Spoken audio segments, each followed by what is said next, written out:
பிப்ரவரி 24. புனித மாத்தா யோவான்.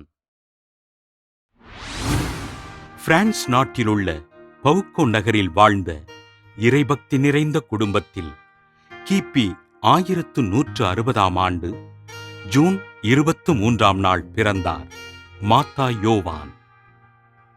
இளம் வயதில் நோயாளிகளுக்கும் எளியவருக்கும் உதவிகள் செய்த இவர் குருவாக பணி செய்ய விருப்பம் கொண்டு துறவற பயிற்சி பெற்று கிபி 1197 ஆண்டு குருவாக அருட்பொழிவு பெற்றார்.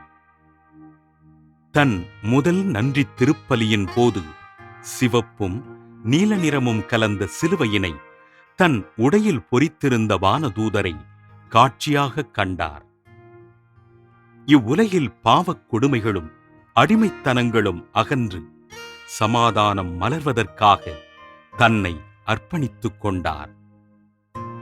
கிபி 1209 ஆண்டு திருத்தந்தை 3ஆம் இன்னோசென்ட்டின் அனுமதி பெற்று மீட்பர் துறவற சபையினை துவங்கினார். தன் சபையின் குருக்களோடு இணைந்து ஐரோப்பிய நாடுகளில் அடிமைகளாக்கப்பட்டிருந்த மக்களின் சுதந்திரமான வாழ்விற்கு பாடுபட்டார்.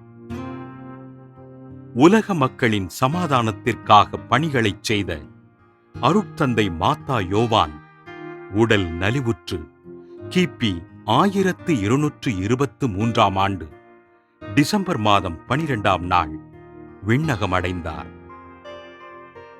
கிபி 1666 ஆண்டு அக்டோபர் 21 நாள் திருத்தந்தை 2ஆம் அலெக்சாண்டர் அவர்களால் புனிதராக உயர்த்தப்பட்டார்.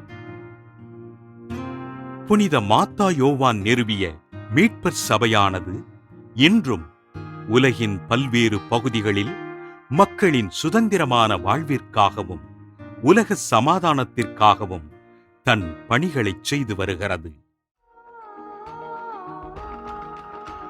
புனித மாத்தா யோவானின் திருவிழாவினை சிறப்பிக்கின்ற நாம் அடிமையாக இருக்கின்ற மக்களின் வாழ்விற்காகவும் உலக சமாதானத்திற்காகவும் ஜெபிப்போம்.